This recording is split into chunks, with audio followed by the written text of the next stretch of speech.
Welcome to Naadan Modern. Please subscribe and press the bell icon to receive notification. Hi, எல்லாரும் எப்படி இருக்கீங்க?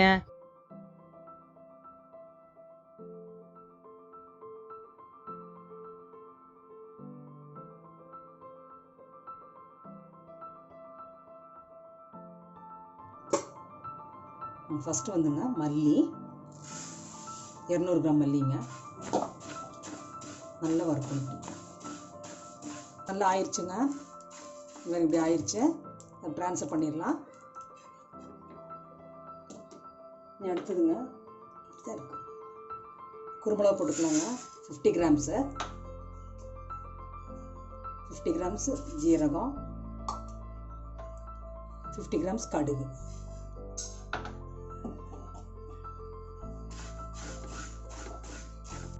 பாருங்கள், இந்த 3 போட்டாச்சு. இந்த நல்லா வறுக்கணுங்க. அதே மாதிரி கொஞ்சம் வறுத்து எடுத்துடலாம். இது பாருங்கள், இந்த மாதிரி கண்டினியூஸாக ரோஸ்ட் பண்ணிகிட்டே இருக்கணும். பாருங்கள், கடுகு வந்து பொரியுது பார்த்தீங்களா? அரைச்சி வந்ததுன்னா நல்லா பாருங்கள். ஒரு 2 நிமிஷங்க இதை நல்லா வறுத்துருக்கேன். இது பாருங்கள், பார்த்தீங்கன்னா சூடு ஆய் வருது பார்த்தீங்களா? ஆய் வந்துச்சுன்னா ஆயிடுச்சு அர்த்தம். நம்ம ட்ரான்ஸ்ஃபர் பண்ணிக்கலாம். சரியா? அடுத்து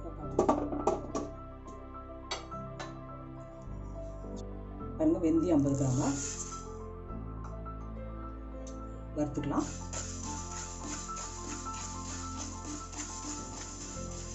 பாருங்கள், இது பார்த்திங்கன்னா அந்த பொண்ணு நேரம் வந்துடுச்சு. பாருங்கள், இது அவ்வளோதான். பாருங்கள், அந்த ஒரு நிமிஷம் வறுக்கணுங்க. இது அந்த பொண்ணு ஒரு வெள்ளம் வந்துச்சு பார்த்தீங்களா? அவ்வளோதான், எடுத்துடலாம். இது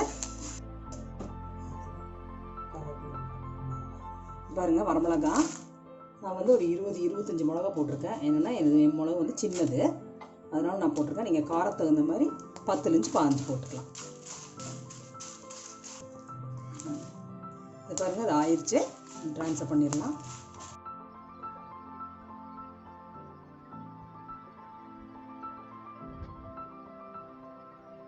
பாருங்கள், நல்லெண்ணெய் ஒரு ஸ்பூன் ஊற்றிக்கலாங்க.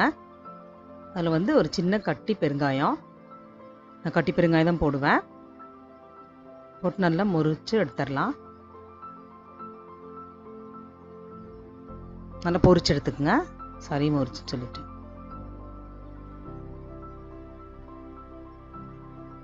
அந்த எண்ணெயிலேங்க, அந்த எண்ணெய் இருக்குங்களா பேலன்ஸு, அதுலேயே வந்து 25 இந்த பூண்டுங்க, 25 ஃப்ளேக்ஸு. சரிங்களா? அந்த பூண்டு ஒரு 2 நிமிஷம் வதக்கணுங்க. நல்லா வதக்கிட்டு அந்த மஞ்சள் இருக்குது பார்த்தீங்களா? ஒரு 10 கிராம் எடுத்து வச்சுருந்தேன். அந்த மஞ்சள் ஸ்டவ் ஆஃப் பண்ணிவிட்டு அதில் போட்டு அப்படி பண்ணணும், இல்லைன்னா கரிஞ்சிரும். கரியாமல் பார்த்துக்குங்க. அப்புறம் வந்து ஒரு கொத்து கருவேப்பிலை ஸ்டவ் ஆஃப் பண்ணிட்டு அந்த சூட்லேயே, ஏன்னா சட்டி இல்லைங்களா, அதனால் அந்த சூட்லேயே வந்துடும்.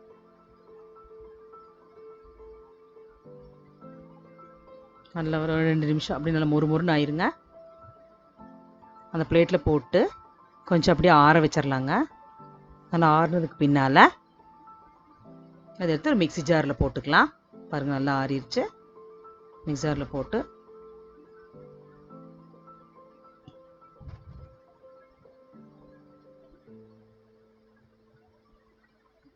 பாருங்கள், நைஸாக, ரொம்ப நைஸாக வேண்டாங்க, கொஞ்சம் குறப்பாக வேணும். இங்கே பாருங்கள், இந்த குறப்பாக இருக்குது பார்த்தீங்களா? இந்த மாதிரி வேணும். ரொம்ப நைஸாகவும் இருக்கக்கூடாது, நல்லா இருக்காது. ஒரு ஏர்டைட் கண்டெய்னரில் அதை அப்படியே ட்ரான்ஸ்ஃபர் பண்ணி லாக் பண்ணி ஃப்ரீசரில் வச்சுக்கலாங்க. ஃப்ரீசரில் வச்சு எப்படி 1 மாதம் 2 மாதம் நம்ம யூஸ் பண்ணலாம். பாருங்கள், ரச பவுடர் ரெடி ஆயிடுச்சு. உங்களுக்கு இந்த வீடியோ பிடிச்சிருந்ததுன்னா லைக் பண்ணுங்கள், ஷேர் பண்ணுங்கள், கமெண்ட் பண்ணுங்கள். தேங்க்யூ. என்ஜாய். பாய்.